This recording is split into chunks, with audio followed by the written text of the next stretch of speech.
Well, I could take you to court. With what? I did not have a contract. How was I going to take this person to court? We didn't sign anything. Today, we are going to be talking about contracts because let me just tell you this.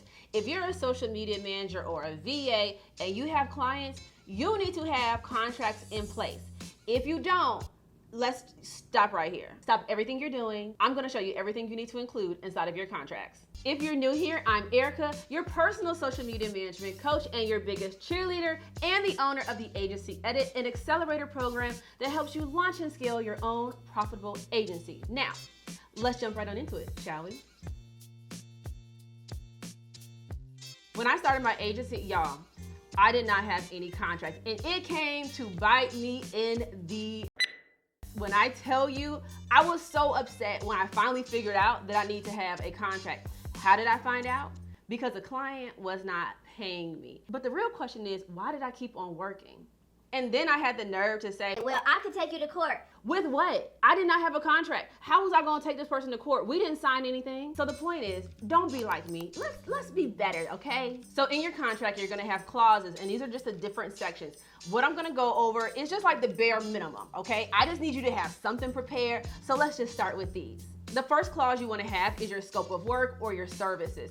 This is going to be every single thing that you're going to do for that client every single month. Let's say you're doing an a la carte project. You're going to put in there just the details of that. But I want you to have every single thing you're doing for that client completely laid out. Everything. Another clause that you want to include is the client responsibilities. So for example, this can be that they are going to respond to you within 24 hours. Like if they don't respond to you, maybe, just maybe, I might stop working because I haven't heard from you and I don't know what you want me to do next. We don't need clients to sit up there and tell us, well, I didn't know I had to send it back to you. No. You knew because it was in the contract. Just a little sidebar.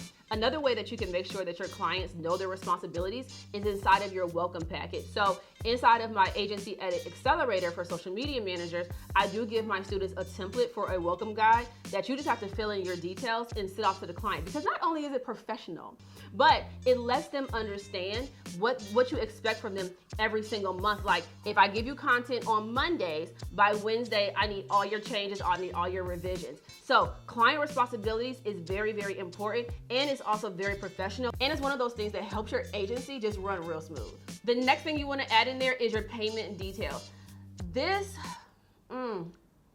We love this one. We need this one. Your payment details is going to include a few things. For example, how much is this retainer or how much is this service? What date are you getting paid every single month? What day is it considered late? When it's late, are you going to put on like a percentage? Like after a certain amount of days, there's going to be a 5% increase every single day. There's a lot of things to consider there, right? But these are the things you need to include in your contract. You also want to put a clause in your contract about the term. How long are you going to be working with this client? So I always recommend that you do at least 90 days, aka 3 months. You deserve that much time to get client results. So that's why I don't agree with doing like a 30-day term. Because what are you supposed to find out in 30 days? Like I'm still doing a whole lot of testing. I ain't even got good up in there yet, you know? Either way, just make sure that inside of your contract, your client knows the start date and the end date for this particular project. You want to have a clause about the termination of services.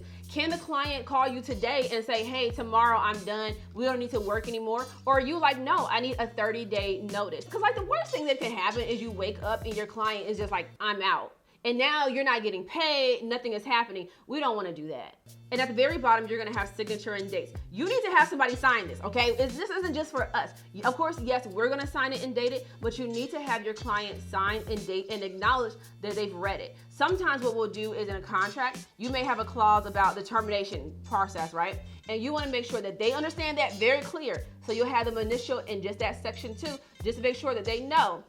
Ain't no questions, okay? You said you saw it because you signed next to it. Again, having a contract is going to be vital for your agency because you don't want to get caught in a situation where you're not being paid or the client is acting like, well, I didn't know you wanted me to do this. I didn't know I had to do that. Whatever the case is, you need to have a solid contract in place for your agency. Now, if you need a little bit of help, I do want you to look into the description for the Boss Contract template. That is a link that is going to take you to a social media manager agreement template. This contract is drafted by a lawyer and includes so much stuff, so many details. If you are a brand new social media manager or a VA, or if you've been in the game for a minute and you just need help with all of this stuff, make sure that you subscribe to my channel, like and comment, do all those dope things. And until next time,